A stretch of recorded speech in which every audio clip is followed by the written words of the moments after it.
Hello everyone, Chachi424424 here. Today I'm going to try to open up this Chalet padlock.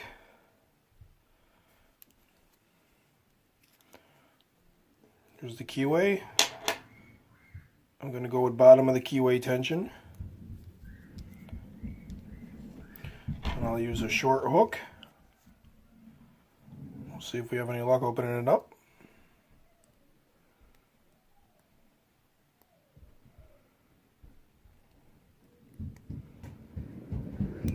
Oh, we got a click out of 5.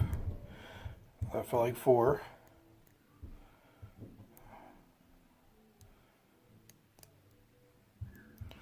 Felt like a click out of 2. Feels like 1's binding.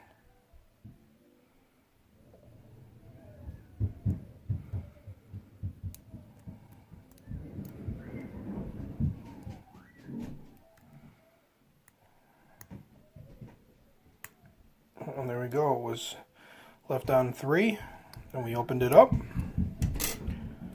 And that's all we have today.